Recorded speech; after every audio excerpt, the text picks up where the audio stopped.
Assalamualaikum warahmatullahi wabarakatuh. Assalamualaikum warahmatullahi wabarakatuh.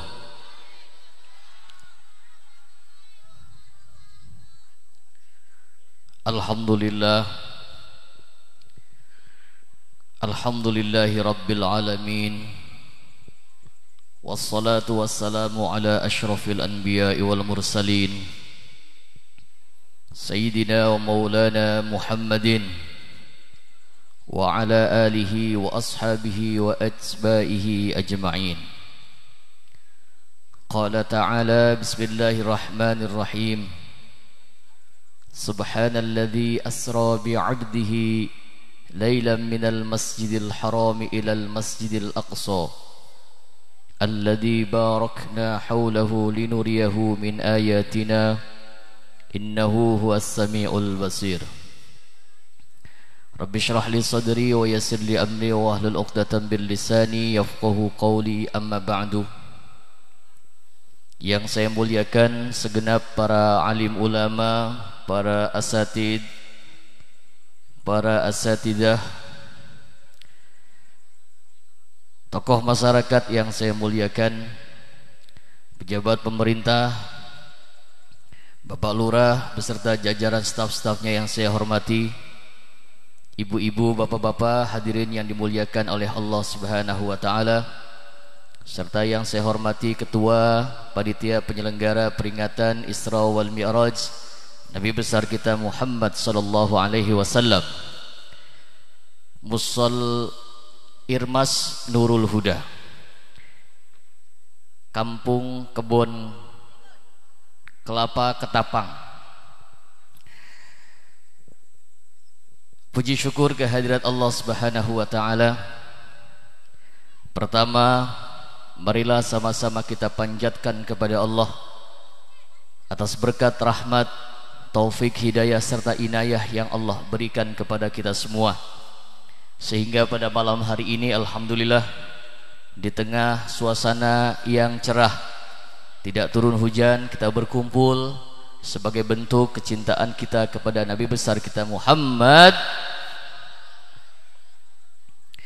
Mudah-mudahan berkumpulnya kita pada malam hari ini menjadi sebab turunnya rahmat Allah. Amin. Salawat dan salam tidak terlupa sama-sama kita sanjungkan kepada junjungan baginda Nabi besar kita Muhammad sallallahu alaihi wasallam, kepada segenap keluarganya, sahabat dan para pengikutnya, dan mudah-mudahan salawat dan salam tercurahkan kepada kita selaku umatnya yang taat serta patuh dan cinta terhadap ajaran dan agamanya. Mudah-mudahan kita akan mendapatkan syafaat darinya minad dunya ilal akhirah. Amin. Amin. Ya Rabbal. Ibu bapak, hadirin wal hadirat, para pemuda yang saya muliakan, karena ini waktunya sudah malam, sudah jam 10:30, maka saya tidak akan panjang lebar. Saya hanya akan menyampaikan 5 menit saja. 5 menit insya Allah cukup ya. Hadirin yang dimuliakan oleh Allah, saya ngomongnya bahasa apa nih? Di sini Sunda ya, Sunda Sadaya, Ayah Jawa ya.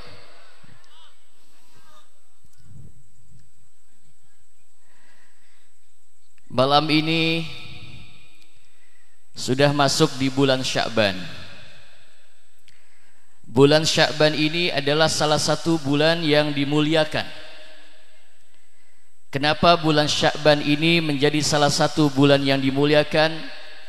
Sebab yang pertama, karena bulan Sya'ban diapit oleh 2 bulan yang mulia. Yang pertama bulan Rajab, yang kedua bulan Ramadan. Maka karena dijepit oleh 2 bulan yang mulia, maka bulan Sya'ban ini pun menjadi bulan yang mulia. Maka marilah malam hari ini kita sama-sama berdoa memohon kepada Allah Subhanahu wa taala Mudah-mudahan kita diberikan keberkahan di bulan Rajab, amin. Mudah-mudahan kita diberikan keberkahan di bulan Sya'ban, amin. Mudah-mudahan kita disampaikan, dipanjangkan umur kita sampai dengan bulan Ramadan, amin. Ya Rabbal. Rasulullah Muhammad sallallahu alaihi wasallam bersabda, inna Rajaba syahrullah wa Sya'bana syahri wa Ramadana syahru ummati. Bulan Rajab itu adalah bulannya Allah. Kenapa bulan Rajab disebut dengan bulannya Allah?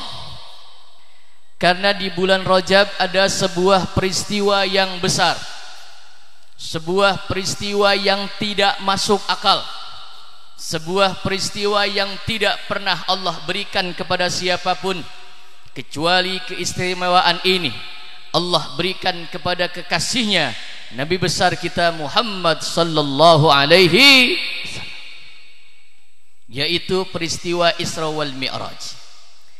Lalu apa dengan bulan Sya'ban ini? Di bulan Sya'ban ini juga ada sebuah peristiwa yang besar. Peristiwa apa?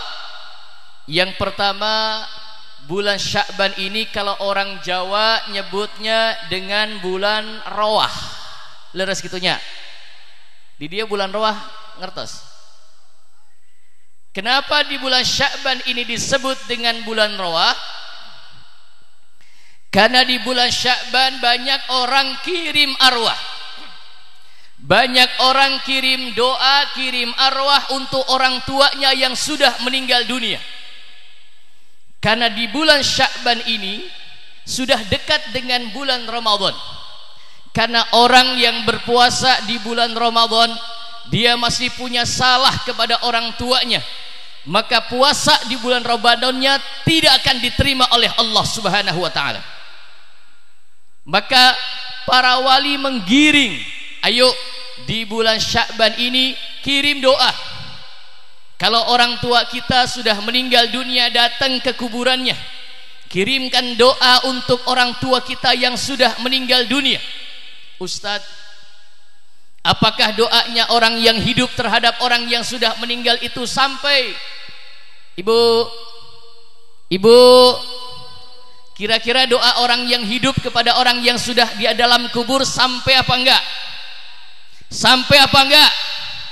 Kata siapa? Doa kita orang yang hidup kepada orang yang sudah di dalam alam kubur sampai apa enggak? Jawab yang kompak, sampai apa enggak? Sampai. Kata siapa? Kata kiai. Ustadz, apakah betul doa orang yang hidup kepada orang yang mati itu sampai-sampai? Apa dalilnya Ustadz? Dalilnya Al-Quran. Apa kata Quran? Walladzina amanu wattaba'ashum dzurriyyatuhum biimanin alhaqna bihim dzurriyyatahum. Orang-orang yang beriman serta mereka yang mengikuti kepada orang-orang yang beriman, maka amalnya akan aku sampaikan kepada mereka walaupun mereka sudah meninggal dunia. Ibu, kedenge di belakang kedenge. Jadi doa orang yang hidup kepada orang yang meninggal dunia, kepada mereka ahli kubur, disampaikan oleh Allah serta tidak mengurangi amal kita.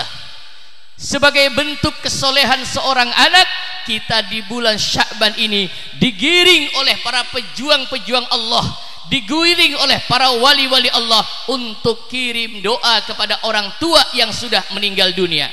Ustadz, kalau orang tua saya masih hidup bagaimana? Kalau orang tua nih masih urip, kita bisa ngomong Jawa titik. Anak wong Jawa nih kene anak. Wong edan anak beli. Lamun wong tuane masih urip, teka maring umah wong tuane, jaluk ampura, minta maaf kepada orang tuanya yang masih hidup, terutama kepada ibunya. Ibu yang masih punya orang tua, yang masih punya keluarga, yang masih punya ibu bapak, di bulan ini mari kita datang ke rumah orang tua kita, ketok pintu, kita minta maaf kepada orang tua kita agar puasa di bulan Ramadan diterima oleh Allah Subhanahu, terutama kepada ibu. Karena tidak akan ada ceritanya orang itu menjadi mulia tanpa dia memuliakan orang tuanya. Tidak akan orang itu menjadi orang hebat tanpa dia memuliakan ibu bapaknya, terutama kepada ibu. Dengekan, Masya Allah, karena seorang ibu itu keramat untuk kita, betul. Makanya pantas kalau Bung Haji Roma Irama sampai bikin lagu, hai manusia, apal semua, hormati ibumu yang melahirkan dan membesarkanmu, darah dagingmu dari air, darah dagingmu dari air. Saya nggak mau ngomong susu, nggak mau. Udah punya susu sendiri saya. Jiwa ragamu dari kasih sayangnya, dialah manusia satu-satunya yang menyayangimu tanpa ada batasnya. Amin. Tidak akan orang menjadi mulia tanpa dia mengabdi kepada ibu bapaknya, tanpa dia menghormati ibu bapaknya. Kalau anak punya salah sama orang tua, minta maaf di bulan ini. Amin. Sehingga kita masuk ke dalam bulan Ramadan, kita diterima amal ibadah puasa Ramadannya oleh Allah Subhanahu. Yang pertama, maka bulan Sya'ban ini orang Jawa, orang Sunda nyebutnya dengan bulan Yang kedua, di bulan Sya'ban ini ada sebuah peristiwa yang besar. Peristiwa apa? Peristiwa berpindahnya kiblat dari Masjidil Aqsa ke Masjidil Haram. Ibu, saya akan cerita sedikit 5 menit saja. Saya minta waktu, jangan ngobrol. Insya Allah saya akan ceritakan semua tentang sejarah Isra Mi'raj, karena saya alhamdulillah sudah diberikan izin oleh Allah untuk berangkat ke Palestina. Amin. Saya melihat langsung bagaimana sengsaranya anak-anak kecil di Palestina. Mereka dijajah oleh Zionis Yahudi. Mereka tidak bisa makan, mereka tidak bisa minum, mereka tidak bisa sekolah. Mereka dikepung dalam sebuah area di tepi barat. Mereka akan dihancurkan di tanah mereka kelahiran mereka sendiri. Betul? Maka ini Indonesia harus kita jaga. Betul? Jangan sampai Indonesia dijajah oleh mereka bangsa-bangsa asing. Betul? Udah 5 menit nih. Saya maaf kalau ngomongnya agak nafsu. Belum makan soalnya. Candahar. Sallu ala Nabi Muhammad. Sallu ala Nabi Muhammad. Di bulan Sya'ban ini ada sebuah peristiwa yang besar. Ini kita judulnya lagi pengajian ya Bu ya. Karena orang kalau duduk di pengajian, kata Rasulullah, maka duduknya kita pada malam hari ini itu lebih baik daripada kita sholat dari waktu malam sampai subuh. Amin. Duduk wala yaktub harfan, nggak usah nulis, nggak usah bawa pulpen. Bapak-bapak bawa pulpen nggak? Ibu-ibu, bapak-bapak bawa pulpen bawa? Ibu-ibu, bapak-bapak pulpen abadi itu namanya. Tidak usah bawa pulpen, tidak usah bawa tulisan. Duduk di sini di majelis ilmu, berkumpul dengan para alim ulama kiai, maka duduknya kita di sini, kata Rasulullah, sama dengan kita duduk di taman surga. Amin. Ya Rabbal.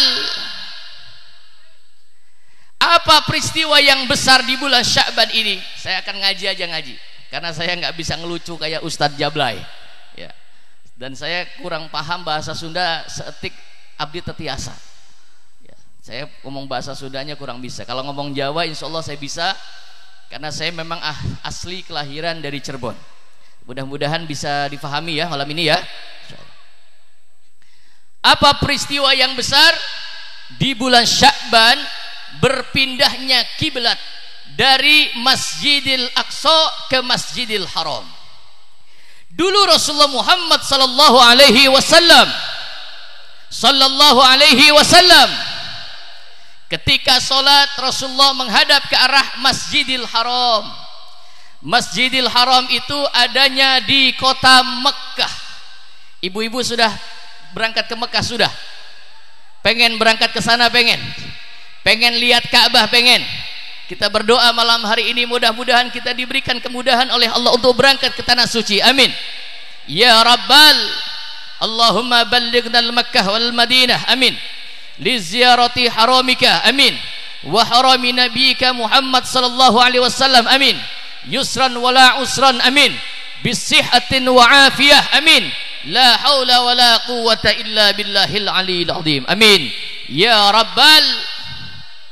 Rasulullah ketika sholat menghadap ke arah Masjidil Aqsa, menghadap ke arah Ka'bah.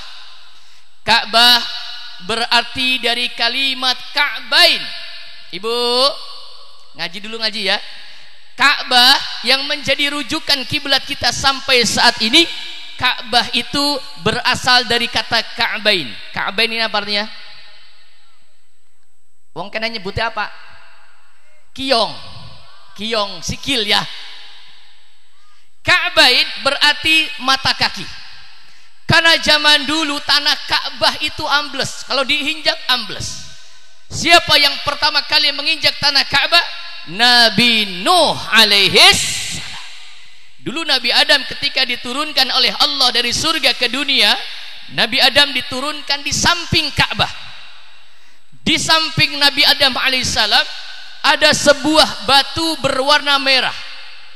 Batunya sebesar punuk onta. Ini batu kalau digoyang maka dunia ini gempa bumi.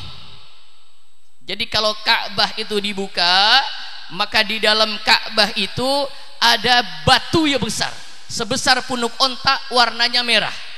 Ini batu kalau digoyang maka seluruh hampir dunia akan goyang, karena ini pusar dunia.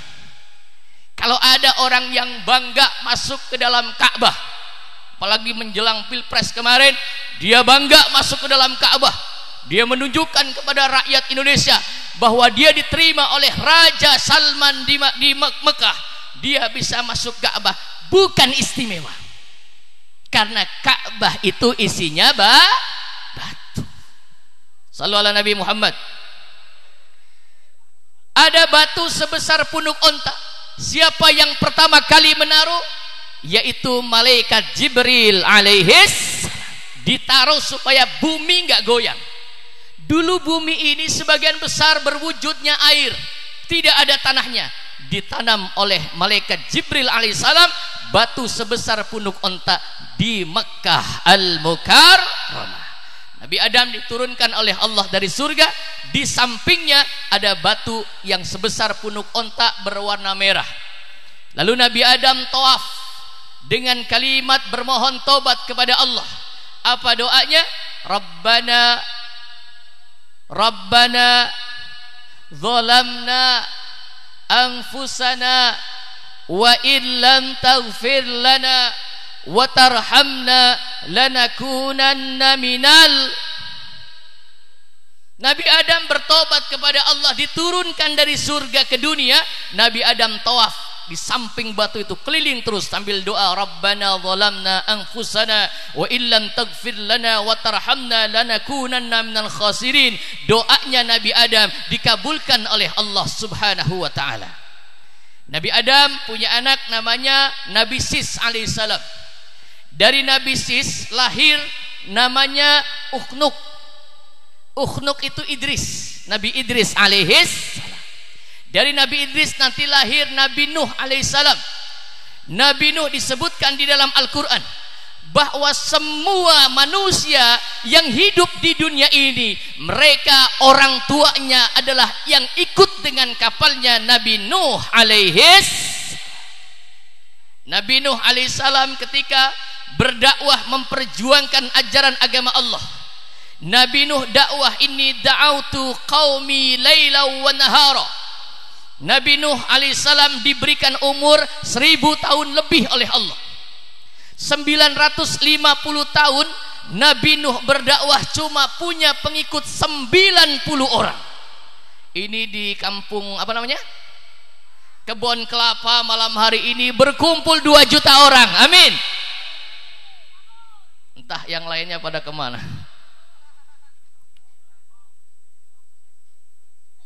Sallallahu alaihi Nabi Muhammad. Mereka yang ikut dengan kapalnya Nabi Nuh alaihissalam yang disebut di dalam Al-Quran dzurriyyataman hamalna ma'an Nuh, mereka adalah keluarga yang ikut beserta dengan Nabi Nuh ketika Nabi Nuh berdakwah menyebarkan ajaran agama Allah. Mereka berdakwah, Nabi Nuh ketika dakwah kepada kaumnya, Bu, Ibu, kaumnya Nabi Nuh itu kalau diceramain tutup kuping. Kalau orang kampung Kebon Kelapa, insya Allah diceramain mau dengerin. Amin. Umatnya Nabi Nuh, kaumnya Nabi Nuh ini durjana, jahat, bajingan, tengik. Kalau didakwahin oleh Nabi Nuh, mereka tutup kuping. Sehingga Nabi Nuh minta kepada Allah, apa doanya? Ya Allah, timpakan azab kepada kaumku ini ya Allah. Ditimpakan banjir bandang besar, seluruh dunia tenggelam, tidak ada yang selamat kecuali mereka. Di dalam Al-Quran dikatakan dzurriyyataman hamalna ma'an Nuh, mereka adalah keluarga yang ikut dengan Nabi Nuh alaihissalam. Siapa? Ada 40 pengikut, termasuk anaknya Nabi Nuh alaihissalam. Ibu Nun gitu, Bu. Ngerti saya ngomong ngerti ya? Nyong ngerti Nyong ngomong ngertinya. Nabi Nuh punya pengikut 40 orang di dalam kapalnya, termasuk anaknya Nabi Nuh alaihissalam. Nabi Nuh punya anak 4. Yang pertama namanya Kan'an, kafir. Anaknya Nabi ada yang jadi kafir. Masya Allah. Mudah-mudahan anak-anak kita dijadikan oleh Allah sebagai anak-anak yang soleh dan solehah. Amin. Nabi Nuh punya anak kafir, punya istri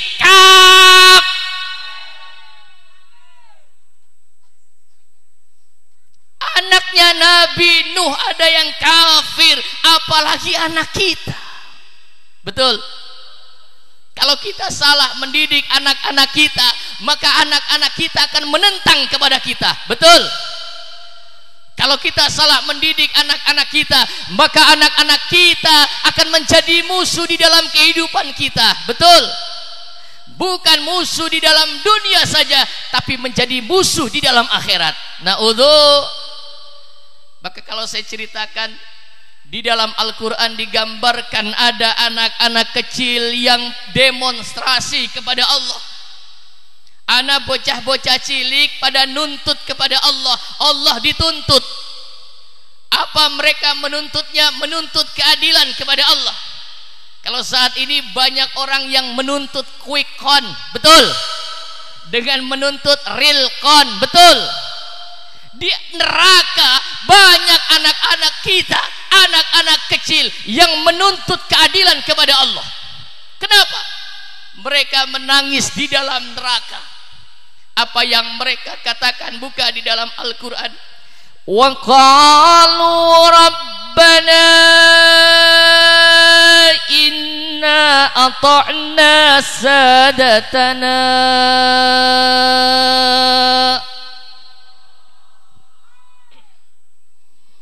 wa kubara'ana fa'adalluna sabila.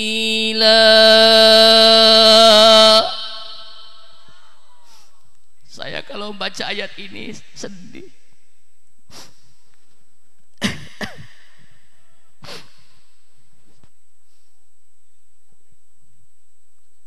nangis durung mangan.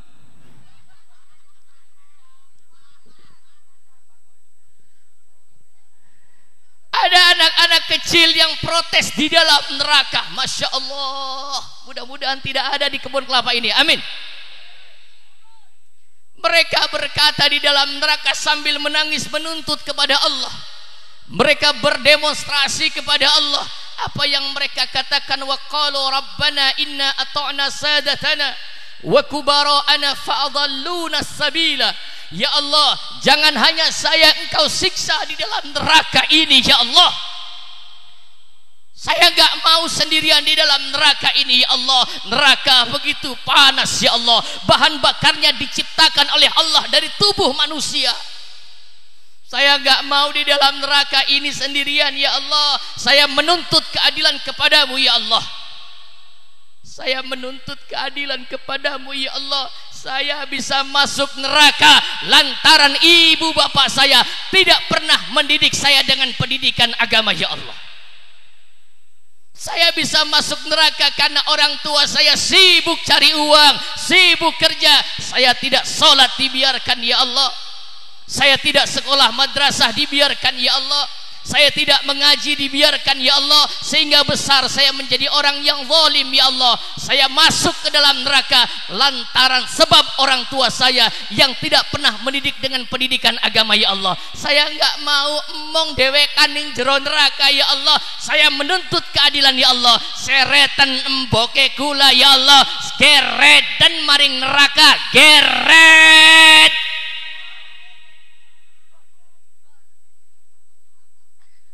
Orang tua yang ahli ibadah, orang tua yang ahli mengaji, kalau anaknya salah dididik dengan tidak pernah dididik dengan pendidikan agama, maka anak-anak kita akan menjadi musuh bagi kita. Bukan hanya musuh di dunia, tapi musuh di akhirat. Na'udzu. Insyaallah. Tapi kalau kita punya anak-anak yang soleh, insyaallah pemuda-pemuda yang kumpul pada malam hari ini termasuk orang-orang yang soleh, amin. Walaupun wong tuane bodoh, orang tuanya tidak ngerti agama, wong tuane ora bisa ngaji. Ibu ning kene ada pengajiannya ora? Ana pengajiannya ana. Ibu-ibu ngaji ya Bu ya. Tadi kata Ustadz Jablay, saya gemuyu dewek dalam Ustadz Jablay. Masya Allah, saya kira Jablay perempuan aja, ternyata Ustadz anak sing Jablay.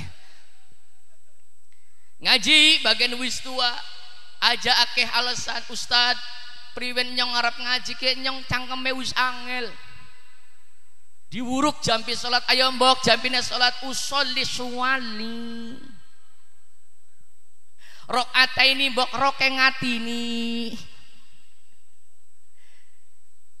Ustadz saya bagaimana mau ngaji cangkeme nyang wis angel, cangkeme kita wis angel. Ora bisa ngomong alamin, Ustadz bisane ngomong alamin. Ora papa ngalamin, sing penting ngaji daripada orang ngalamin Di Jogja itu kalau dia baca Quran begitu, alhamdulillahi rabbil ngalamin. Ngalamin. Ora papa ngalamin, sing penting ngaji daripada orang ngalamin. Alhamdulillahi rabbil ngalamin. Cuma bingungnya pas baca alam taro kaifa fa'ala rabbuka bi ashabil fil, alam ya jengal. Kudune alam ya ja'al, ora bisa al, bisa dengal, dadine alam ya jengal. Enggak apa-apa jengal juga, yang penting ngaji daripada orang jeng. Ibu-ibu seneng sing jengal apa sing orang jengal? Sallu ala Nabi Muhammad. Sallu ala Nabi Muhammad. Kalau kita punya anak yang soleh, walaupun ibu bapaknya bodoh, ibu bapaknya enggak ngerti agama, ibu bapaknya tidak paham agama, tapi anaknya dititipkan kepada kiai, amin. Anaknya dimasukkan ke dalam pondok pesantren, amin. Maka wong tuane kula sing jamin pasti manjing surga, amin. Karena anak yang soleh adalah anak yang selalu ingat kepada orang tuanya. Anak yang soleh adalah anak yang selalu ingat kepada jasa wong tuane. Bahkan seorang anak yang soleh akan ingat walaupun dia sudah di dalam surga. Buka di dalam hadis qudsi, ada anak yang dimasukkan ke dalam surganya Allah. Begitu ning jero surga iki bocah nangis. Kata Allah, kenapa engkau ahli surga kok nangis di dalam surga? Apakah engkau tidak ridho dengan surga yang aku berikan? Apakah engkau tidak bahagia di dalam surga? Apa yang anak itu katakan? Boten ya Allah, di dalam surga saya senang, di dalam surga saya bahagia ya Allah, mau apa saja ada di dalam surga. Terus kenapa engkau menangis wahai anak yang soleh? Anak itu bicara, ya Allah, saya ingin hidup di dalam surga sebagaimana saya hidup ketika saya hidup di dunia ya Allah. Pintamu apa wahai ahli surga? Saya pengen hidup ketika saya hidup di dalam dunia, saya kumpul bersama orang-orang kebun kelapa, amin. Saya kumpul bersama Pak Lurah ya Allah, saya berkumpul bersama panitia-panitia ya Allah. Terus mereka kemana? Tidak ada ya Allah. Apa yang kau minta wahai anak yang soleh? Aku minta agar mereka masyarakat kebun kelapa hidup di dalam surga bersama-sama saya, amin. Lalu siapa lagi yang kau minta wahai anak yang soleh? Anak yang soleh ngomong, dulu ketika hidup saya bahagia hidup bersama orang tua saya ya Allah. Saya pengen ibu saya masuk ke dalam surga ya Allah. Mana ibunya? Ibu ning jero neraka. Permintaan anak yang soleh, Allah perintah kepada malaikat Jibril, Jibril angkat orang tuanya, ambil itu di dasar neraka. Buka dalam hadis qudsi, ana wong sing wis geseng remek bebek tidak ada rupanya, dimasuk oleh malaikat Jibril masuk ke dasar neraka, diangkat itu orang tuanya, dimasukkan ke dalam nahrul hayat, dimasukkan bersama anak yang soleh karena permohonan dan doa anak-anak kita yang soleh dan soleh. Ibu bapak, anak Nabi ada yang jadi kafir, ada juga istri Nabi yang jadi kafir. Ibu, istri Nabi ada yang kafir. Istrinya Nabi siapa? Dijelaskan dalam Al-Quran. Dharaballahu mathalan lilladzina kafaru imra'atu Nuhi wa imra'atu Lut kanata tahta 'abdaini min ibadina as-salihin.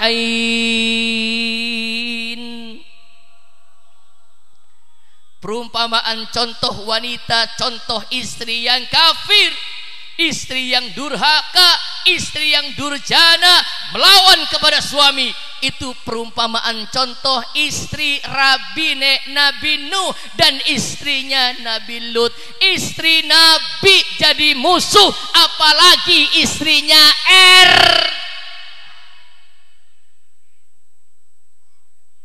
Ada Pak RT-nya di dia, ayah. Hadir. Insyaallah lurah hadir, masa RT tak hadirnya. Sallu ala Nabi Muhammad. Ibu bapak jamaah yang dimuliakan, mereka yang ikut bersama dengan kapalnya Nabi Nuh. Nabi Nuh punya anak 4. Yang pertama namanya Kan'an, kafir. Yang kedua namanya Ham. Dari Ham punya anak namanya Sudan. Sudan menjadi sebuah daerah di wilayah Afrika. Yang ketiga anaknya Nabi Nuh namanya Sam.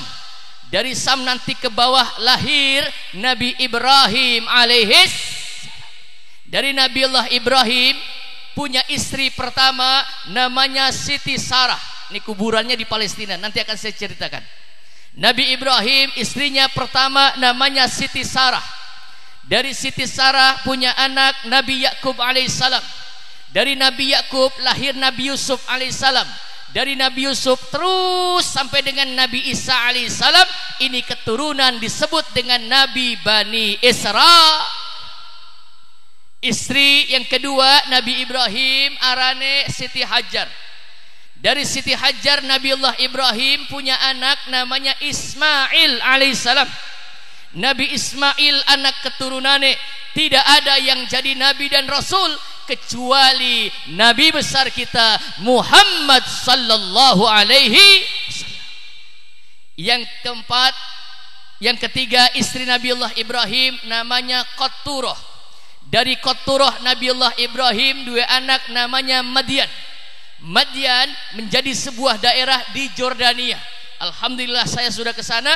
Di Madian punya anak namanya Nabi Syuaib alaihissalam. Nabi Syuaib iki mertuane Nabi Musa alaihis. Ibu, Nabi Ibrahim istrinya tiga. Nabi Ibrahim istrinya tiga. Ada lagi saya berziarah di Palestina, Nabi sekaligus Rasul sekaligus Raja, namanya King of David. Kita kenal dengan namanya Nabi Dawud alaihis. Nabi Dawud iku istrine 99. Warag 99 istri Nabi Dawud alaihissalam. Nabi Dawud punya anak namanya Nabi Sulaiman alaihis, menjadi raja penguasa dunia. Bahkan kekuasaan raja dan Nabi Sulaiman alaihissalam seluruh dunia dikuasai oleh raja namanya Sulaiman alaihis. Ini Nabi Sulaiman punya istri paling banyak. Berapa? Istrine Nabi Sulaiman 700 istri Nabi Sulaiman. Hebatnya Nabi Sulaiman, rabine 700 dalam sewengi mampu digilir kabeh. Embung inung jamune apa? Raja-raja zaman dulu, Raja Pajajaran, Prabu Siliwangi, Raja Majapahit, rabine 300. Ana sing rabine 200. Lamun rabine 200 sing tak pikiri dudu apa-apa, kapan pakai sempaknya? Enggal wengi. Durung munggah melorot mani. Ada lagi raja namanya Syiddad bin Ad. Ini namanya lagi ngaji ya, biar kita tahu sejarah Islam. Terkadang banyak orang Islam yang tidak ngerti dengan sejarah Islam. Betul? Ini kalau kita ditanya nanti nggak tahu. Kenapa kok dari Masjid Aqsa ke Masjidil Haram?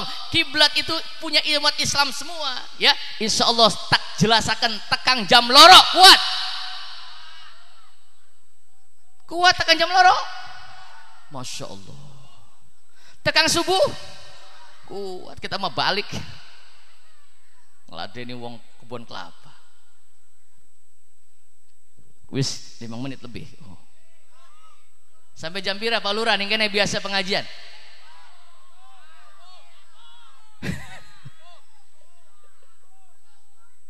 Jam 3 ngundang apa ngontrak. Shallu ala Nabi Muhammad. Ini Nabi Ibrahim istrinya 3, Nabi Dawud istrinya 99, Nabi Sulaiman alaihissalam, Bu,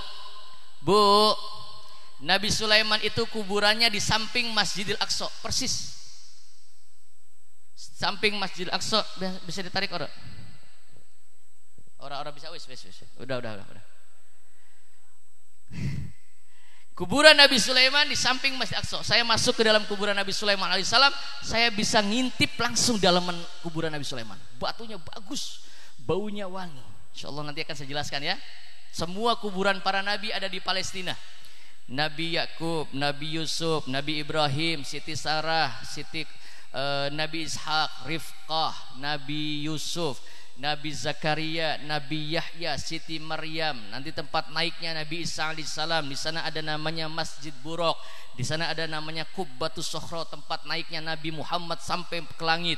Di sana ada yang disebut dengan Bethlehem, tempat lahirnya Nabi Isa alaihissalam. Insya Allah tekan jam loro ya, kuat ya. Lamun anak kopi ireng kuat kan.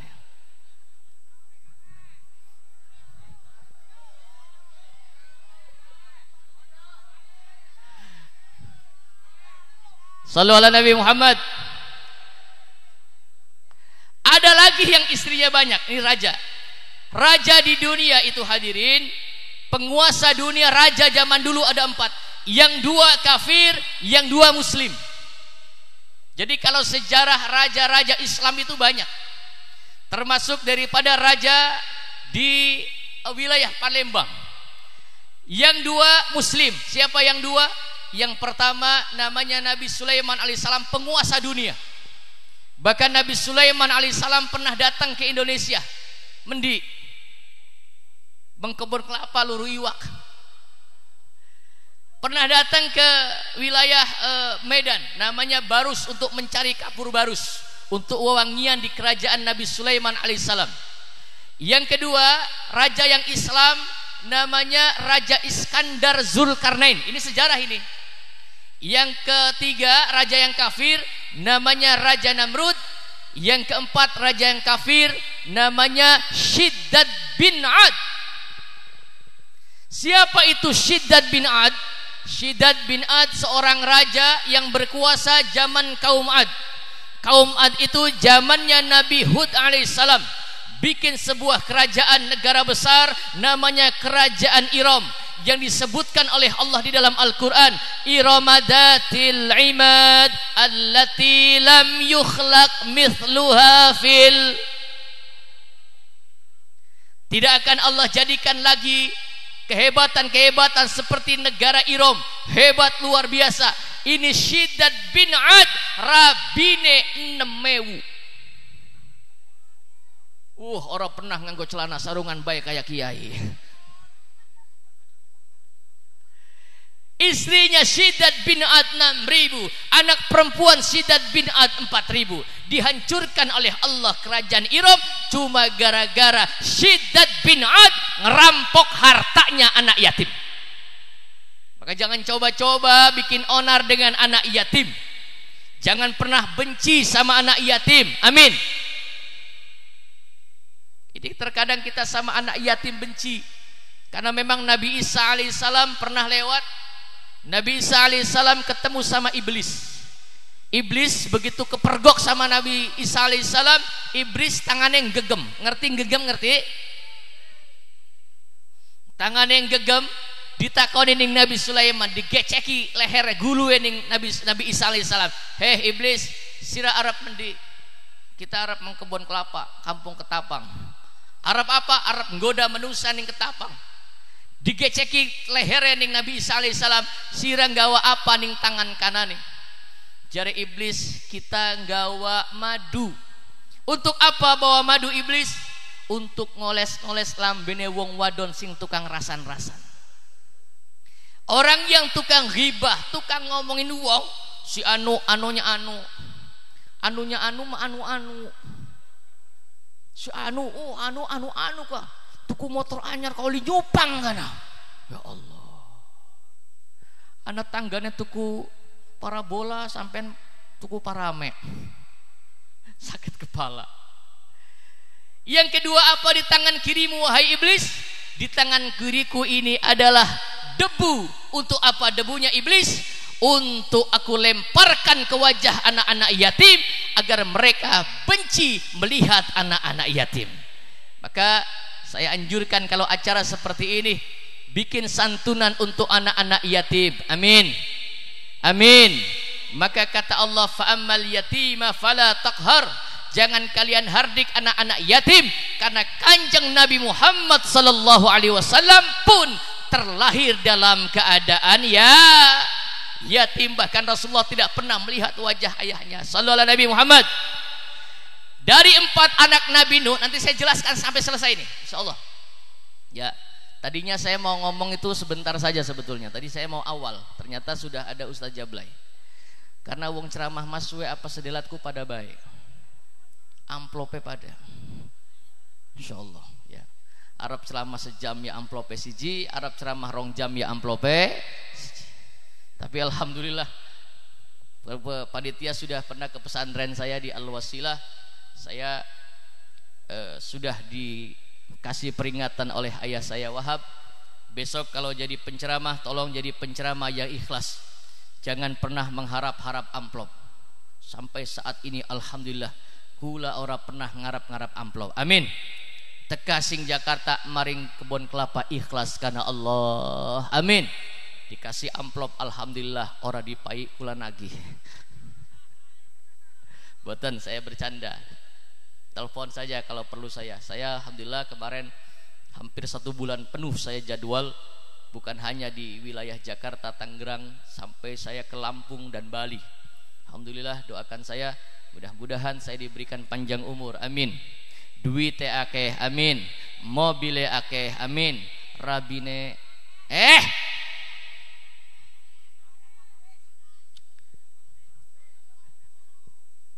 Ibu bapak hadirin yang dimuliakan oleh Allah Subhanahu wa taala. Yang terakhir, anaknya Nabi Nuh alaihissalam namanya Yafid. Dari Yafid punya anak namanya Yunan. Dari Yunan punya anak namanya Tartar dan Ya'juj Ma'juj. Dari Tartar ini lari ke India, dari India sampai mengindonesia. Maka kalian ini Bapak Ibu hadirin dari satu keluarga yang sama, yaitu dari keturunannya Nabi Nuh, mereka yang ikut bersama Nabi Nuh alaihis sallu ala Nabi Muhammad. Maka dari turunan Yunan datang ke Cina. Maaf, ini sudah diwanti-wanti di dalam Al-Quran, hati-hati akan datangnya Ya'juj Ma'juj. Mereka orangnya kecil, matanya sipit, mereka berbahaya. Ini sudah diwanti-wanti di dalam Al-Quran. Mereka penjajah, mereka merusak, mereka menggerogoti, mereka menguasai, mereka menghancurkan para pribumi. Itu sudah ada sejarahnya. Hati-hati dengan Ya'juj Ma'juj, keturunan dari Yunan yang akan menghancurkan termasuk di Indonesia. Betul? Maka sampean harus ngerti sejarah. Kalau Indonesia ini sedang mengembar-gemborkan kebebasan demokrasi, hati-hati. Indonesia sedang mengembar-gemborkan HAM. Ibu, zaman dulu saya ngaji sama bapak saya, kuping saya warnanya merah. Kenapa? Kalau salah dipecut. Salah kalau ngaji, ini punggung saya habis dipecut oleh bapak saya sendiri. Coba zaman sekian anak bocah ngaji dipecut, wah, lapor polisi. Ustadz ditangkap, betul. Makanya ustadz nggak ada yang berani keras sama anak didiknya. Kenapa? Takut dicandak. Kalau saya nggak takut, kalau saya, karena hampir di Polda saya menjadi penceramahnya. Amin. Insya Allah aman. Amin. Insya Allah.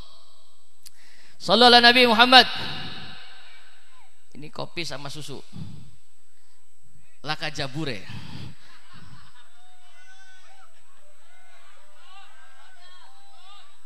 Sudah, baik. Waktunya tidak ada. Ini sudah 11:30 nih. Waduh, saya pengen panjang lebar sebetulnya ya. Insyaallah nanti akan saya jelaskan Isra Mi'raj kenapa dari Masjidil Haram ke Masjid Aqsa. Karena 2 masjid ini yang disebutkan di dalam Al-Qur'an. Sampai ke bawah, kali turunan Yunan, lahir Ya'juj Ma'juj, lahir Tartar sampai ke sini, sampai ke Jawa, Maka turunan dari Yunan iku wonge cungure pesek. Cirinya, matanya agak sipit, bibire mancung. Beda dengan orang Palestina. Lagi kita meng-Palestina, Masya Allah, deleng wong Palestina cantik-cantik, kayak boneka Barbie, pipine putih, persis kayak wong kebun kelapa. Amin. Cuman wong kebun kelapa pipine aslinya putih. Ireng soten karena kakek ngelaut. Orang Palestina cantik-cantik karena keturunan dari Nabi Ibrahim alaihissalam. Dari Sam bin Nuh, Nuh bin Ukhnuk, bin Idris, bin Sis, bin Adam alaihis. Mereka cantik-cantik, kulitnya putih-putih, hidungnya mancung, bibirnya tipis. Wong kebon kelapa, bibir sing mancung cungure.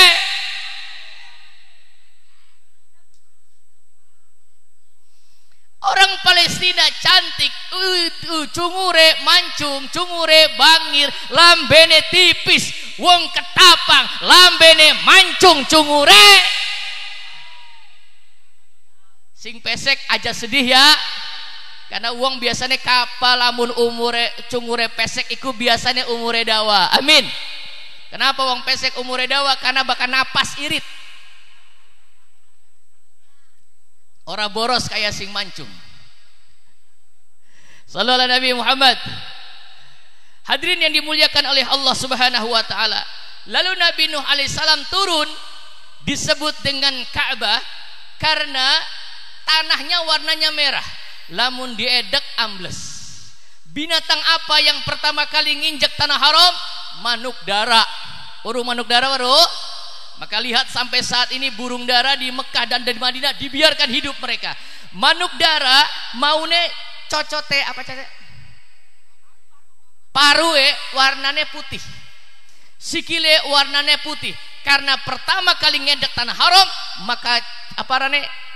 Cucuke manuk dara berubah warnane menjadi abang. Mana saja yang nginjek tanah haram itu berubah menjadi merah. Ka'bah yang sekarang menjadi kiblat kita umat Islam. Siapa yang bangun Ka'bah setelah kena banjir bandang? Yang bangun Ka'bah buyute Kanjeng Nabi Muhammad. Siapa namanya? Ibrahim alaihis. Dikatakan dalam Al-Quran, wa id ja'alnal baita mathabatan linnasi wa amna wantakhidu min maqami Ibrahim musalla.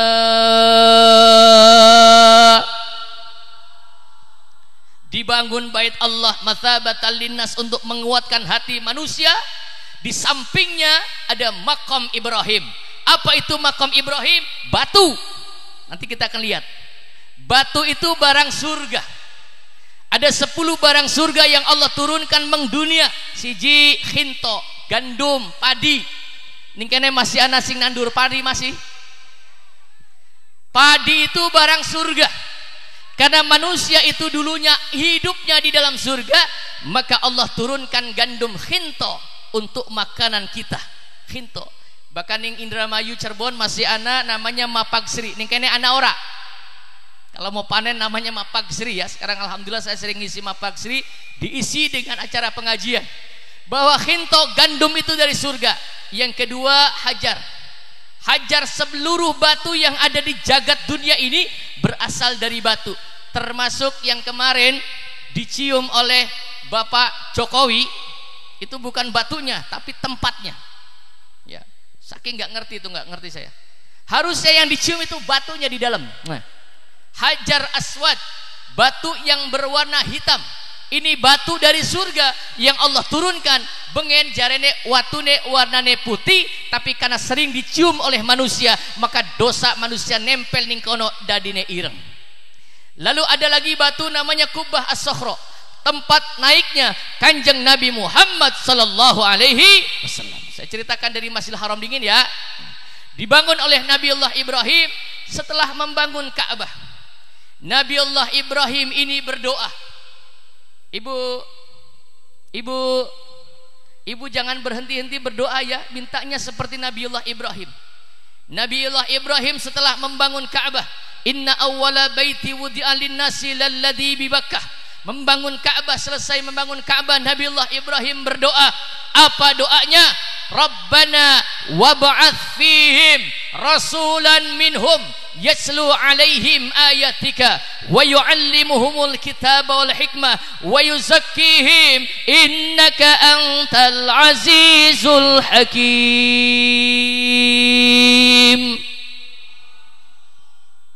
Ya Allah, ini doanya Nabi Ibrahim. Nanti lahirkan di tempat ini ya Allah, di samping Ka'bah ya Allah. Lahirkan rasulan, seorang rasul saja, minhum dari kalangan mereka, yatlu alaihim ayatika, untuk menyampaikan ayat-ayatmu ya Allah, wa yuzakkihim, dan membersihkan ajaranmu ya Allah. Ibu, maka ketika Kanjeng Nabi Muhammad salat menghadap Ka'bah, dilarang oleh Allah. Kenapa? Ka'bahnya dikotori. Dengan apa? Banyak berhala-berhala yang digelantungkan di atas Ka'bah. Lata, Uzza itu digantungkan di atas Ka'bah. Maka Allah perintahkan, ya Muhammad, jangan solat menghadap Ka'bah, palingkan wajahmu, solatnya menghadap ke arah Masjidil Aqsa. Ketika menghadap ke arah Masjidil Aqsa, Rasulullah Muhammad nangis. Kenapa? Sebab Kanjeng Nabi Muhammad dihina oleh orang Yahudi. Apa kata orang-orang Yahudi? Muhammad gawa ajaran anyar, membawa ajaran baru tapi tidak punya kiblat. Maka Nabi Muhammad nangis sambil doa, menghadapkan wajahnya ke arah langit. Bu, Rasulullah Muhammad itu kalau berdoa wajahnya diangkat ke atas langit. Dicontohkan tidak apa-apa. Bukan ibu-ibu pengen dua motor, amin.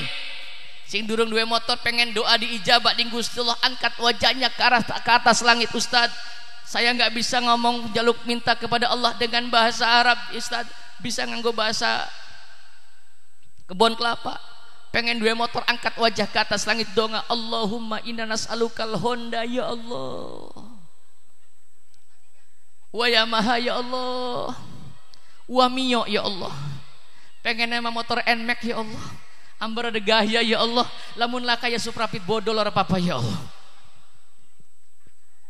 Menghadapkan wajahnya ke arah langit, Nabi nangis doa kepada Allah. Apa doanya? Qad nara taqalluba wajhika fis sama, falanuwalliyannaka qiblatan tardaha, fawalli wajhaka syatral masjidil haram.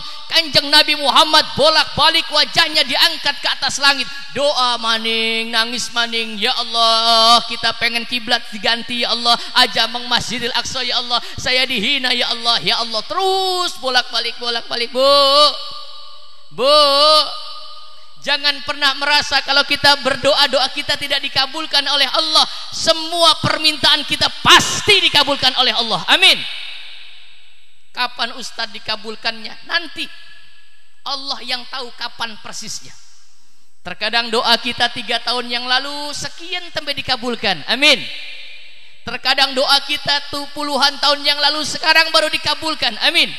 Nabi Ibrahim pengen 2 anak sing soleh, doanya ratusan tahun baru dikabulkan oleh Allah. Satu-satunya Nabi yang dilahirkan di Mekah Al-Mukarramah, keturunan dari Nabiullah Ibrahim alaihissalam. Dilahirkan Nabi akhir zaman yang membawa rahmat seluruh alam. Lahir ning Mekah hanya Nabi Muhammad sallallahu alaihi.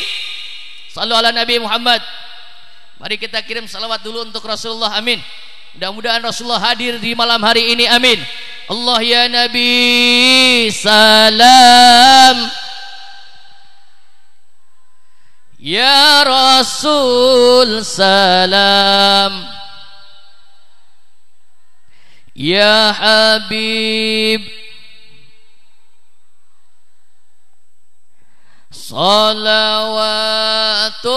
salawatullah. Asyraqal badru, ya ora apal. Sallu ala Nabi Muhammad. Ini ustadznya siapa ustadznya? Kiainya ada ya, kiainya diajarkan ini masyarakat Kebun Kelapa insyaallah ya. Diajarkan baca salawat, mudah-mudahan kita banyak yang kumpul di sini diberikan syafaat oleh Kanjeng Nabi, amin. Ya Rabbal, dilahirkan di Mekah Al-Mukarramah cuma 1 nabi saja. Seluruhnya nabi, tidak ada yang lahirkan di Mekah. Khusus tempat lahirnya Nabi Muhammad sallallahu alaihi wasallam. Semua nabi dilahirkan di mana Ustaz? Nabi dilahirkan di wilayah Syam, Palestina, Jordania, Sudan, di Irak. Tidak ada satupun nabi yang dilahirkan di kota Mekah. Khusus kota Mekah untuk lahirnya nabi akhir zaman. Sebagaimana doanya Nabiullah Ibrahim dikabulkan, lahir Nabi Muhammad sallallahu alaihi wasallam. Hadirin yang dimuliakan, Rasulullah menghadap salat ke arah Masjidil Aqsa. Lalu Rasulullah doa terus minta kepada Allah, ya Allah saya minta kiblat yang baru. Dikabulkan oleh Allah. Fawalli wajhaka syatral masjidil haram, ya Muhammad arahkan wajahmu ke arah Masjidil Haram. Nabi Muhammad kiblatnya geser dari Masjidil Aqsa ke arah Masjidil Haram. Ini terjadi pada bulan Sya'ban. Maka bulan Sya'ban ini salah satu bulan yang berkah. Angkat tangan kita berdoa di bulan ini, amin. Allahumma barik lana fi Rajabah, amin. Wa Sya'bana, amin. وبلغنا رمضان أمين. اللهم بارك لنا في رجب أمين والشعبان أمين وبلغنا رمضان واغفر لنا ذنوبنا وحسن مقاصدنا أمين يا رب. Ibu bapak jamaah yang dimuliakan oleh Allah, Maka pantas kalau dua masjid ini menjadi tujuan Rasulullah Muhammad Isra wal Mi'raj. Rasulullah diberangkatkan oleh Allah dari Masjidil Haram ke Masjidil Aqsa. Kenapa harus ke Masjidil Aqsa? Karena di Masjidil Aqsa banyak tempat-tempat yang bersejarah. Satu. Yang kedua, Kanjeng Nabi Muhammad diperintahkan oleh Allah untuk berziarah kubur ke kuburan buyutnya. Siapa? Nabi Ibrahim alaihis.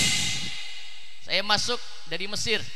Saya terbang dari Soekarno-Hatta, turun di Dubai. Dari Dubai saya mampir ke Mesir, terbang lagi ke Mesir. Di Mesir saya masuk ke dalam museum-museum Mesir. Lalu di Mesir saya berziarah ke dua kuburan Nabi. Di Mesir ada dua kuburan Nabi dan ada dua kuburan Rasul. Yang pertama namanya kuburan Nabi Daniel, itu di Mesir kota. Bu, ibu, udah pada ngantuk bu? Gedang klutuk mateng secengkeh, wong sing ngantuk lambene jeb. Gedang klutuk dipangan uler, wong sing ngantuk lambene ngiler. Insyaallah bagian ngiler dodok oleh ganjaran, amin. Iler itu kata bapak saya almarhum Kiai Dasuki Adnan, iler itu intele manusia. Jadi manusia di dalam badannya ini ada intel, ada pengawas. Yang pertama iler. Iler tidak akan keluar, iler bakal metu yen wonge durung turu. Tapi wonge turu merem langsung iler metu. Ubud. Dawa. Dawa iler ya. Bok tangi bok. Sedot maning iler ilang maning. Satu. Yang kedua, intel manusia itu tangan. Ini tangan walaupun orangnya tidur, tangan tidak akan tidur. Bagian wonge merem tangan. Bokong, ayo. Kore-kore stasiun depan, terminal belakang dikore-kore kabeh. Susu dikorei sampai pentilnya pada toal. Ustadz jorok ngomong-ngomong pentil, ya beli jorok ngarannya pentil. Susu laka pentilnya sih gua apa? Kore-kore kabeh. Maka sunnah kalau habis tidur dibasuh tangannya. Kadang-kadang habis manjing terminal digoyang-goyang. Ya. Ini sunnah ya. Sunnah dibasuh tangannya. Kadang-kadang orangnya tidur, tangannya ngerayangi dompet laki nih. Sallallahu Nabi Muhammad. Sallallahu Nabi Muhammad. Kenapa harus ke Palestina? Karena di Palestina Kanjeng Nabi Muhammad suruh diperintah berziarah untuk menyambung hablum minan nas.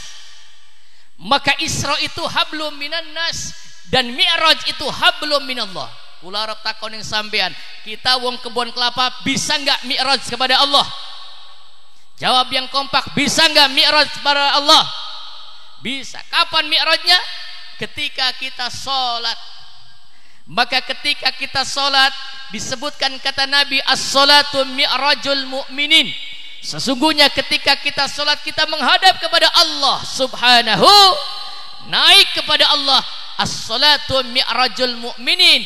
Orang yang ketika sholat maka sesungguhnya dia sedang bercengkrama, sedang ngobrol dengan Allah subhanahu. Isra Kanjeng Nabi, saya sampai di Mesir. Lagi maning di Mesir saya berziarah ke kuburan Nabi Daniel. Di samping Nabi Daniel ada di sampingnya itu kuburan namanya Nabi Luqmanul Hakim. Ibu, Nabi ku jumlahnya anak pira jumlah Nabi pira? Sabaraha jumlah Nabi sadayana? Hah? Lawe. Sabaraha jumlah Nabi? Jawab sing kompak berapa? 25. Itu kata orang kebun kelapa ya. Jumlah Nabi itu jumlahnya 124.000 Nabi. Udah 25 gak tahu apal tahu enggak. 124.000 Nabi. Rasulnya ada 313 Rasul. saya berziarah ke kuburan Nabi Daniel. Ada masjidnya namanya Masjid Nabi Daniel. Di dalamnya ada sampingnya ada kuburan Nabi Luqmanul Hakim. Selesai berziarah, sholat, saya berangkat lagi ke wilayah Sinai. Ini sejarah Isra Mi'raj ini. Karena Rasulullah melewati jalur ini, jalur yang dilewati. Sampai di Sinai saya mampir ke sebuah bukit. Ada namanya bukit tinggi yang disebutkan di dalam Al-Quran bil wadil muqaddas Tuwa. Namanya Bukit Muqaddas Al-Tuwa, tempat Nabi Musa alaihissalam berkalam-kalam dengan Allah subhanahu wa ta'ala. Di bawah Muqaddas Tuwa ada dua kuburan Rasul. Yang pertama namanya kuburan Nabi Harun alaihissalam. Yang kedua namanya kuburan Nabi Soleh alaihis. Saya berziarah ke kuburan Nabi Soleh, Pak Lurah. Masya Allah, kuburan Nabi di sana sepi. Kuburan Nabi ningkana sepi lah kawong. Bahkan di karpet kuburan Nabi banyak tai-tai binatang. Saya bersihin kuburan Nabi, ya Allah. Kuburan Nabi Soleh di sana sepi, nggak ada orang. Seandainya kuburan Nabi Soleh ananing desa Ketapang, rame apa rame? Rame aja maning kuburan Nabi, kuburan Kibuyutan bayar rame ya. Karena pahamnya beda dengan di sana. Di Indonesia mayoritas berpaham ahli sunnah wal jamaah. Orang ahli sunnah wal jamaah ngerti dengan jasa-jasa pejuang-pejuang terdahulu, maka mereka berziarah kubur dalam rangka bentuk pengabdian seorang anak yang soleh kepada pejuang-pejuang terdahulu. Sallallahu alaihi Nabi Muhammad. Ziarah kuburan Nabi Soleh, stop, selesai. Saya masuk ke wilayah Israel. Di wilayah Israel itu, Bu, dijaga oleh tentara Israel. Tentara Israel itu tidak seperti tentara di Indonesia. Kalau di Indonesia tentara sing akeh lanang apa wadon? Laki-laki apa perempuan yang banyak tentaranya? Lanang. Tapi di Israel tentaranya kebanyakan perempuan. Mereka perempuan pakai baju loreng, ya. Terus mereka pegang senjata panjang, laras panjang, rambutnya merah, cantik-cantik, masya Allah. Bajunya mereketet sampai bejendolnya katon kabeh. Jendol. Saya nggak lihat, kelihatan, dilihat juga lumayan. Ditawan saya, your paspor, mana paspormu? Paspor saya diminta, dilihat, saya disidang. Karena apa yang kita pegang di dalam handphone kita sudah bisa dibaca oleh orang-orang Israel. Apa yang kita punya, Facebook, WhatsApp kita, Facebook kita, data kita sudah ada di orang-orang Israel. Karena saya ini penceramah, dihadang oleh mereka, dimasukkan ke dalam ruangan. Wah, dalam hati saya nggak bisa masuk Palestina nih, rugi nih saya, dikembalikan ke Jordan nantinya. Saya ditanya, what's your name? Sapa arane sira? Abdul Wahab. Mau apa ke Palestina? Holiday, biasa jalan-jalan bro. Karena kalau kita bilang kau mau ke Masjid Aqsa, dilarang, nggak boleh. Saya pakai lepis, pakai celana lepis, pakai sepatu, pakai kalung saya. Untung nggak pakai anting. Ya. Biar mereka samar ke kita. Tetap ketahuan. Mau kemana? Ke Palestina. Ngapain? Holiday bro. Oh ya, boleh masuk. Iki sing nakoni, masya Allah. Wong Israel cantik banget. Ayu. Ini supaya saya grogi ditanya oleh ini tentara Israel yang perempuan. Iki tentara Israel bajue kancingnya dibuka ya kabeh. Masya Allah, ustad ditawani kayang kodan melotot. Dibuka kabeh sampai kutangnya katon. Masya Allah, kutangnya wong Israel bagus bu, beli kayak kutangnya wong kebun kelapa. Kutangnya wong kebun kelapa 10.000 telu. Kadang-kadang kutang soek masih dipakai. Kadang-kadang kudang soek dipakai ditambal pakai peniti. Penitinya kelalen orang dikancing, begitu suami ngekepik kekecos. Aduh. Bagus, kutangnya bagus, masya Allah. Alhamdulillah, atas izin Allah saya diizinkan untuk sampai ke Palestina. Naik bis lagi berangkat sampai di Masjidil Aqsa. Ini cerita Isra Mi'raj ya. Sampai di Masjidil Aqsa, saya sholat di sebuah masjid yang disebut Masjid Al-Aqsa. Ini harus tahu. Jadi yang dimaksud Al-Aqsa itu bangunan yang ada di dalam benteng. Karena bentengnya besar, Di dalamnya ada banyak masjid, ada banyak kubah, ada banyak mimbar. Ada namanya mimbar Marwan, ada namanya Kubbatus Sokhra, ada Masjid Al-Aqsal Qadim, ada Masjid Al-Aqsal Jadid, ada Masjid Arwah. Masjid Arwah ini dulu Kanjeng Nabi Muhammad sholat dengan 124.000 nabi dan 313 rasul sholat di dalam Masjid Arwah. Saya tanya kepada guide, mana dulu Kanjeng Nabi Muhammad sholat? Di sini Ustaz, saya sholat di situ. Masya Allah, baunya harum. Saya sholat di Masjid Arwah, lalu saya sholat di Masjid Aqsal Jadid, Aqsal yang baru. Masya Allah, ning duwur pengimaman Masjidil Aqsa ada tulisan kullama dakhala 'alaiha Zakaria al-mihrab wajada 'indaha rizqa. Ada tulisannya di atasnya. Saya sholat, Masya Allah, Masjid Aqsa segitu gedenya, begitu masuk waktu subuh jamaahnya cuman sebaris setengah. Masjid Nurul Huda kalau subuh akeh apa akeh? Pirang baris? Setugel. Oh kebak ya, penuh ya. Sampai dengan umai dewek-dewek. Di Masjidil Aqsa begitu sholat subuh tidak ada jamaah, hanya satu baris. Saya bebas mau berdiri di mana saja. Saya sholat tahajud sampai dengan waktu sholat subuh. Selesai sholat saya keluar ke bawah, namanya Aqsal Qadim, Masjid Aqsa yang terdahulu. Ini saya ceritakan sejarah Aqsa. Real, saya sudah melihat langsung. Di dalam Masjid Aqsal Qadim ada sebuah batu yang besar. Batu peninggalan Nabi Sulaiman alaihissalam yang diambil oleh pasukan jin ifrit dari dasar lautan. Waktu ini masih ada gede, warnanya putih. Selesai, saya naik ke atas bukit, lalu saya mundur. Di situ ada sebuah bangunan masjid lebih kecil. Di atasnya kubahnya warnanya emas. Di dalamnya ada sebuah batu besar, batu yang sangat besar. Saya sholat di bawah batu itu, namanya Kubah As-Sokhra. Saya sholat di bawahnya, ada musolahnya. Selesai sholat saya naik ke atas. Saya ngelihat orang pada rebutan, tangannya ngerogo. Ngerti? Tangannya masuk ngerogo, gegerayang. Tangan yang ngerogo, habis ngerogo ambung. Alhamdulillah, rogo ambung. Saya tanya, iku wong pada ngerogo apa? Lamun ning kebun kelapa ngerogo rabine ya. Wong pada ngerogo apa? Jadi saya ikut-ikutan ngerogo. Ternyata yang saya raba itu adalah telapak kaki Rasulullah Muhammad sallallahu alaihi. Telapak kaki Rasulullah Muhammad yang sebelah kiri ada di atas Kubbatus Sokhra. Ketika Rasulullah naik ke atas batu, diturunkan oleh Allah tangga yang terbuat dari emas.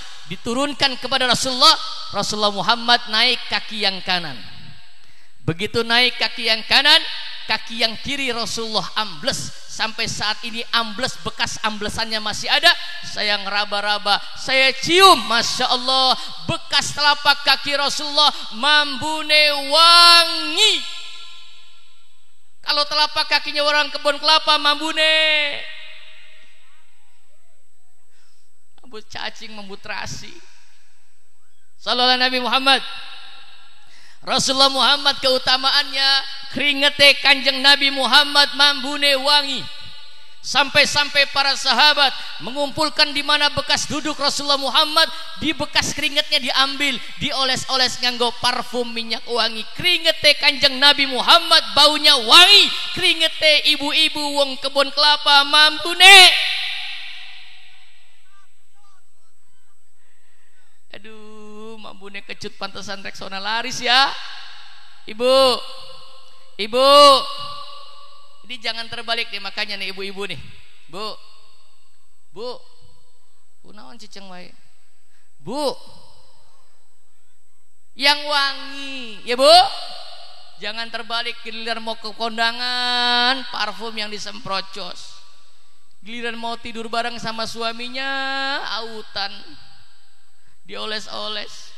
Begitu suaminya nyium pahit, aku lamuk.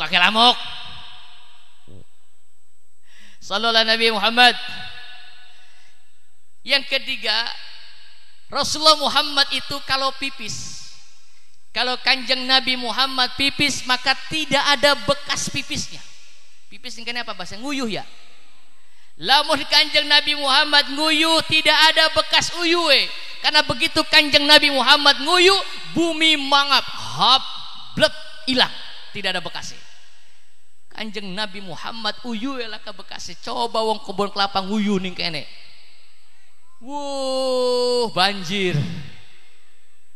Yang keempat, Kanjeng Nabi Muhammad sallallahu alaihi wasallam, kalau Kanjeng Nabi berjalan di tengah hari, maka tidak ada bayang-bayangnya. Kenapa? Sebab Rasulullah Muhammad cahayanya tidak mampu matahari menembus cahaya Kanjeng Nabi Muhammad sallallahu alaihi wasallam. Sallallahu ala Nabi Muhammad. Telapak kaki Rasulullah yang sebelah kiri ada di Qubatus Sokhra. Ini sebagai bentuk bahwa Kanjeng Nabi Muhammad Isra dan Mi'raj ruhi wa jasadi. Sebab ada paham yang mengatakan bahwa Rasulullah Muhammad Isra itu dalam hayalan. Kok dalam hayalan? Bahwa Rasulullah Muhammad itu Isra hanya ruhnya saja. Kalau ruhnya saja tidak mungkin ada telapak kaki Rasulullah. Betul? Yang kedua, telapak kaki Rasulullah ada di mana? Yang sebelah kanan. Telapak kaki Rasulullah ada di samping kuburan buyutnya. Siapa? Nabiullah Ibrahim alaihis. Rasulullah Muhammad ketika Isra turun ke kuburan Nabiullah Ibrahim. Rasulullah ziarah kubur. Ketika turun Rasulullah, kaki kanannya dingin sing mudun, ambles. Telapaknya masih ada di samping kuburan Nabiullah Ibrahim alaihissalam. Saya usak-usak lagi, baunya wangi telapak kaki Rasulullah. Lamun telapak kayak wong kebun kelapa mambune. Ini bukti bahwa Rasulullah Muhammad Isra wal Mi'raj jasad dan rohnya. Sallallahu ala Nabi Muhammad. Sampai-sampai Kanjeng Nabi munggah ke atas langit berjumpa dengan Allah Subhanahu wa taala. Udah jam 12 nih, terus enggak? Sampai jam pira? Besok lagi ya. Ibu bapak jamaah yang dimuliakan oleh Allah Subhanahu wa taala, yang terakhir. Kenapa sebabnya Kanjeng Nabi di Isra dan dimi'rajkan oleh Allah? Karena Kanjeng Nabi Muhammad ditinggalkan oleh orang-orang yang dicintainya. Kanjeng Nabi Muhammad maka di dalam Al-Quran disebutkan subhanalladzi asra bi'abdihi. Maha suci Allah yang telah mempenjarakan hambanya. Rasulullah Muhammad terlahir tidak punya bapak, yatim. Usia 6 tahun Rasulullah Muhammad emboknya mati. Selesai mboknya mati, dititipkan kepada kakeknya meninggal dunia. Dititipkan kepada pamannya juga meninggal dunia. Punya istrinya juga meninggal dunia. Masya Allah, seorang yang pasrah kepada Allah, betul-betul menghambakan dirinya kepada Allah Subhanahu. Kenapa Rasulullah sampai di Isra dan dimi'rajkan oleh Allah? Karena Rasulullah ditinggalkan oleh orang-orang yang dicintainya. Rasulullah ketika berdakwah menyebarkan ajaran agama Islam, orang berdakwah untuk agama itu abot apa enteng? Abot apa enteng? Abot. Jadi ustad abot. Di sini anak-anak pengajian ada madrasahnya ada. Yang ngajar ustad ada. Bayar berapa? Bayar berapa? Sebulan bayar berapa anak-anak untuk ustad? 2.000. 2.000. Ya Allah, saya pernah ceramah di Sumur Adem. Itu anak-anak kecil itu kalau ngaji bayarnya 2.000. 2.000 sama dengan bayar WC umum. Jadi kalau bapak-bapak ke pom bensin, kalau pengen ngising, ngerti? Pengen berak itu bayarnya 2.000. Lamun ngisingnya rada akeh 3.000. Lamun duitnya 5.000-an lah kasusuke kongkon ngising mani. Berjuang untuk agama berat, berdakwah untuk agama berat, apalagi aduh, makanya Ustadz gering-gering nak kasing lemu. Kenapa Ustadz gering-gering melas lah gaji tidak ada yang gaji Ustadz, betul. Makanya kadang-kadang kalau saya main ke rumahnya Ustadz, ke kamar mandinya Ustadz itu, ya Allah, lihat sabunnya Ustadz tipis-tipis. Sampai-sampai kadang-kadang Ustadz lagi mandi kelangan sabun, beli urus sabunnya nyelip ning bokong. Bah. Ibu, ustadz itu mereka yang mendidik anak-anak kita pada bisa baca Al-Quran, betul? Maka kiai itu ada 5 macamnya. Yang pertama namanya kiai tandur. Kiai tandur adalah kiai ustadz yang mengajarkan anak-anak kita di madrasah, di masjid. Mereka mengajarkan an, in, un, ban, bin, bun, tan, tin, tun, sampai anak-anak kita bisa membaca Al-Quran. Amin.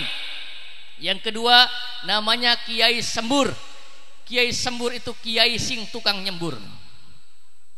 Maka sampean lamun punya istri cerewet, istrinya bawel, aja teka mendukun, tekaning kiai sembur. Ini bapak-bapak yang punya istri cerewet, ini saya kasih tahu ya, saya kasih ilmunya. Kalau punya istri cerewet, sampean pegang air segelas, iki arane apa, lembing sama. Ambil air segelas, sampean pegang airnya, dijampeni, makanya jampeni bismillahirrahmanirrahim. Kalau istrinya cerewet nih, istrinya lagi turu, dijampeni bismillahirrahmanirrahim. Cing calingkem buntute mangap, cangkem mimingkem, mingkem merah bine kita singarane kartem.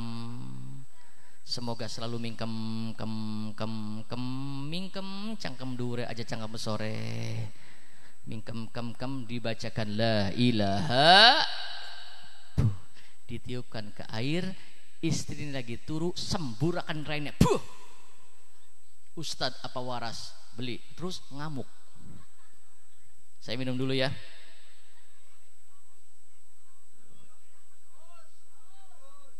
Ya aus, kopinya masih panas. Lamun dua suami beli balik-balik, teka mang kiai, assalamualaikum kiai, waalaikumsalam. Kenapa mbok? Anu kiai, kita semenjak tangga sebelah anak sing dadi rangda, lakinya kita beli balik-balik. Terus jaluk adem-adem kiai, tekan yang kiai dijampini bismillahirrahmanirrahim. Engkau banyune diinung ya bu ya. Bismillahirrahmanirrahim. Allahumma ya uyun fama ala kulli syai'in qadir, kun fayakun, cahayakun Nabi Yusuf, rupa-rupa ali badanku badan Muhammad. Jika pandang jatuh, jika pandang rebas, saunama cintaku hunta Allah, cintaku diguncang ruh hilaf. Yahu ya Jibril, Yahu ya Mikail, Yahu ya Israfil, Yahu ya Israil. Yen lakine lagi turu gage tangia, yen wis tangi gage dodoka, yen wis dodok gage ngadeg, yus ngadeg keburakan yang kali. Teka welas teka asih maring rabine berkah la ilaha. Diminum ya bu.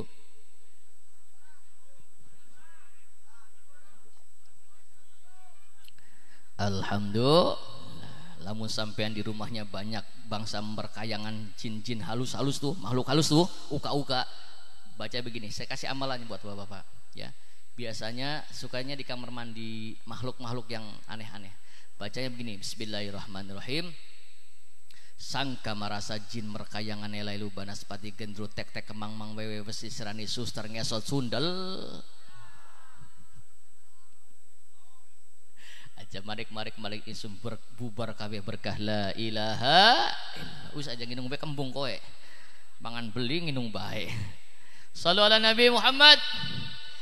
Sebabnya apa Kanjeng Nabi Muhammad sampai diberikan keistimewaan oleh Allah, diperlihatkan surga, diperlihatkan neraka. Kanjeng Nabi Muhammad masuk ke dalam surga dan Rasulullah Muhammad diperlihatkan neraka. Apa sebabnya? Karena sebabnya Kanjeng Nabi ditinggal wafat oleh orang-orang yang dicintainya. Pertama, Kanjeng Nabi Muhammad ditinggal mati oleh pamannya yang namanya Abu Thalib, yang sayang kepada Rasulullah Muhammad, yang menjadi backing perjuangan Kanjeng Nabi Muhammad sallallahu alaihi.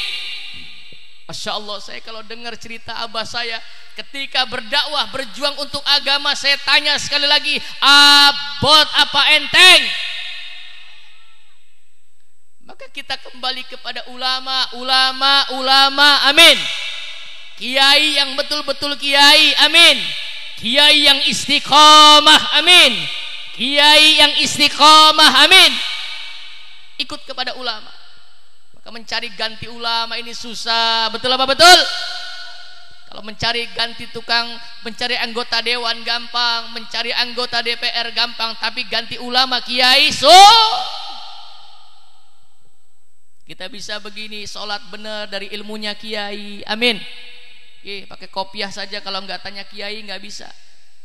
Nih kalau mau ceramah begini pakai kopiah. Kalau mau sholat dibuka jidatnya tuh. Sujuduna lahu syurutun sab'ah. Tadi terangkan oleh Ustaz Jabla, cuman dalilnya kurang. Ini saya jelaskan. Sujuduna lahu syurutun sab'ah. Fasjud ala sab'ati a'dudaf'ah. Arukbataini abtunil kafaini butunil atrofi min narijlaini. Buka dalam kitab fikihnya. Kalau orang sholat itu batuknya harus nempel, telapak tangannya harus nempel, dengkulnya harus nempel. Ini driji harus nempel, nggak boleh ngangkat begini tuh, nggak boleh, nempel semua. Ini kalau mau sholat dibuka jidatnya, batuknya dibuka. Kalau mau ceramah begini tuh, kalau mau main gaple begini. Nih, lamun dagang jengkol rada miring, nah ini dagang jengkol. Sebab karena sekarang orang sholat macam-macam. Ana sing takbire amba, Allah.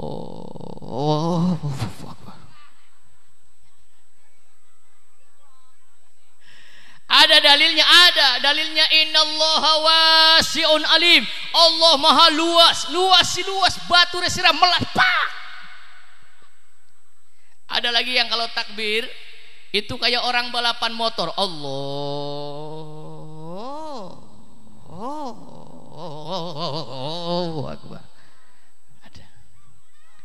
Islam mengajarkan bukan dalam fikihnya yusannu fi arba'ati raf'ul yadain inda taharumi hidal udunain inda ruku'i wa i'tidali ahadi qiyamuhu fi awwalit tasyahudi. Kalau takbir itu disunahkan sampai nempel di telinga. Ki wong lanang krungu. Wong lanang yusannu disunahkan angkat tangannya sampai hidal udunain, sampai telinga. Orang laki-laki sampai ning dhuwur mangkenen. Baka wong wadon belikan mangkenen. Bokat tiba. Orang perempuan mangkenen. Allahu Akbar. Sujudnya orang laki-laki dibuka tangannya. Sampai-sampai kata para sahabat kalau Kanjeng Nabi sujud itu anak kambing bisa masuk. Kalau orang perempuan wong wadon aja amba-amba sing rapat mangkenen ditekuk. Kadang apa? Bokat memble. Kalau sujud ditahan. Kalau laki-laki dibuka. Kalau nggak ditahan begini nanti memble tuh. Makanya orang yang rajin sholat insya Allah susunya kenceng. Amin. Beli memble ditahan. Sing repot nenek-nenek sing beli 2 susu. Arab mencepit apa? Shallu ala Nabi Muhammad. Sekarang orang tahiyat saja macam-macam. Ada yang asyhadu alla ilaha illallah. Wah, ketenger ki duda ora payu-payu. Ana sing ilallah dengkluk. Ah ini duda patah hati. Ada lagi yang ilallah. Ada yang ilallah. Arab mengkenen ora apa-apa. Arab punya ora apa-apa. Sing penting aja diwalik mengkenen ki. Enggak boleh. Shallu ala Nabi Muhammad. Maka Islam mengajarkan kalau sholat diajarkan oleh para kiai kalau sholat ki. Kalau sholat orang laki-laki wong lanang aja rapat-rapat. Kenapa? Melas bokat anak sing kejepit. Dibuka ku. Kalau orang perempuan jangan lebar-lebar aja amba-amba sing rapat. Kenapa? Takut masuk angin. Dirapetin. Islam mengajarkan seperti itu. Sempurnanya ajaran agama Islam yang diajarkan Rasulullah Muhammad diteruskan oleh para alim ulama kia. Shallu ala Nabi Muhammad. Sudah jam 12 lewat, bagaimana terus? Tangannya diangkat terus sampai pagi. Wong edan.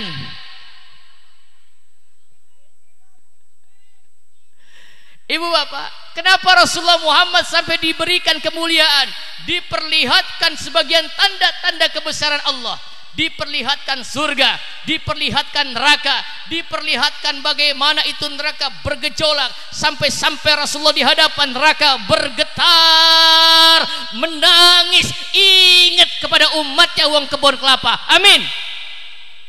Ketika di hadapan neraka Rasulullah sujud kepada Allah, ya Allah, la arda fawaidun min ummati finnar. Ya Allah, aku minta kepadamu ya Allah, aku teringat akan umatku orang kebun kelapa ya Allah. Jangan ya Allah, saya tidak ridho kalau ada umatku yang engkau masukkan ke dalam neraka ya Allah.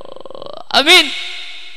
Begitu cintanya Rasulullah kepada umatnya sampai kepada orang kebun kelapa yang Rasulullah tidak kenal, begitu cinta. Sallallahu Nabi Muhammad. Rasulullah sedang berdakwah, dibackingi oleh dua orang yang mulia. Siapa? Yang pertama pamannya. Mamangnya Rasulullah ini backing utama yang namanya Abu Thalib. Siapa yang menghalangi dakwah ponakanku Muhammad, maka berhadapan dengan saya. Tidak ada yang berani. Pamannya meninggal dunia. Tidak lama pamannya meninggal. Rasulullah Muhammad punya istri namanya Khadijah ini dinikah oleh Rasulullah Muhammad. Pernah tidak terpikir kenapa Rasulullah Muhammad bujangan kawin karorang? Di sini janda apa rangda? Rangda. Kenapa Rasulullah Muhammad harus menikah dengan seorang janda namanya Khadijah? Padahal Rasulullah Muhammad bujangan, tidak nyari perawan. Ini perintah Allah. Kenapa? Sebab rangda itu manusia yang hebat. Amin. Saya bisa begini dididik oleh seorang rangda. Ibu saya namanya Hajah Fuaidah, janda. Bapak saya almarhum Kiai Sugi Adnan dididik oleh seorang janda namanya Hajah Mukminah binti Haji Soleh. Janda itu kalau punya anak 7 diasuh oleh janda, maka anaknya dadi uang kabeh. Amin. Lah kasih dadi ayam. Maka janda itu hebat. Hidup janda. Aki janda rupanya kene ya. Masa janda ini kene sing. Kenapa Rasulullah Muhammad harus menikah dengan janda? Karena janda yang ngerti kondisi Rasulullah Muhammad. Amin. Saya ceritakan. Ketika Rasulullah Muhammad usianya 25 tahun kurang, di Mekah ada seorang rangda. Seorang rangda sugih melawat dunia orang med. Orangnya boral, fakir miskin disantuni, anak-anak yatim disantuni, perusahaannya besar, tanahnya banyak di wilayah Mekah Al-Mukarramah. Ini rangda arane Siti Khadijah jadi janda 2 kali. Yang pertama namanya Abu Halah. Abu Halah meninggalkan warisan banyak, warisan jatuh kepada Khadijah kaya. Kawin maning karo wong sugi maning namanya Atiku. Atiku juga kaya, meninggal juga, warisannya banyak. Khadijah jadi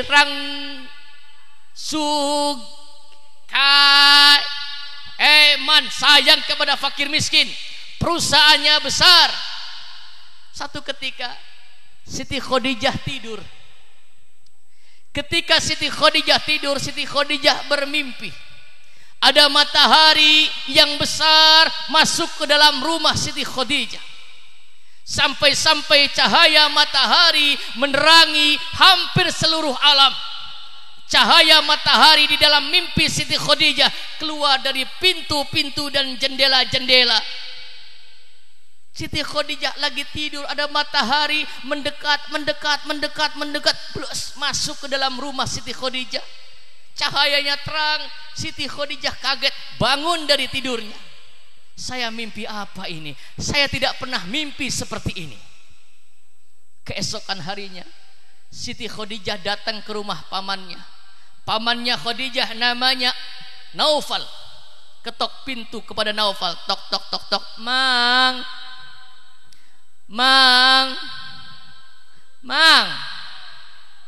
Siapa di luar? Saya Khadijah, Mang. Oh Khadijah, ayo nong senong, bocah bagus, bocah ayo manjing nong. Ada apa Khadijah yang cantik? Anu Mang, tadi malam saya bermimpi ada matahari yang terang bersinar mendekat sampai masuk ke dalam rumah saya Mang. Cahaya mataharinya keluar dari pintu-pintu jendela, bahkan hampir menerangi seluruh alam Mang. Saya pengen tahu apa takwil mimpi saya ini paman. Ini pamannya Khadijah namanya Naufal, ahli takwil mimpi.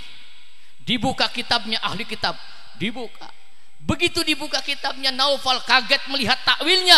Naufal menjerit, Khadijah,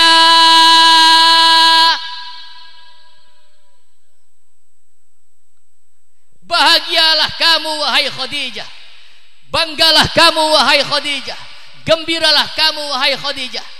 Gembira kenapa paman?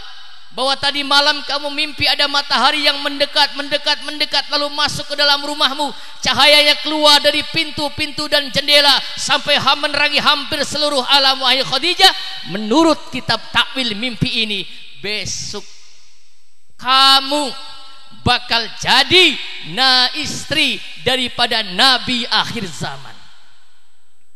Istri Nabi akhir zaman, paman? Iya. Namanya siapa, paman? Namanya Muhammad. Muhammad, ikirang. Ingat baik Muhammad. Kapan saya bisa berjumpa dengan engkau ya Muhammad? Iki lamun rangda wong kebun kelapa lagi mabok bujangan wong ketapang. Wih, pasti nembang kayak kenen. Mau makan teringat padamu, mau minum, mau apapun teringat padamu, kekasihku. Mau mandi, mau mau apapun teringat padamu, kekasihku. Ku menangisku karena rindu kepada sosok Muhammad. Kapan saya bisa berjumpa dengan Muhammad? Usia kanjeng Nabi 25 tahun kurang, dibawa oleh pamannya Abu Thalib datang ke rumah Khadijah, ketok pintu Khadijah, diajak untuk bekerja di rumah Khadijah. Tok tok tok tok, Khadijah. Siapa di luar? Saya Abu Thalib. Khadijah, silakan Abu Thalib masuk.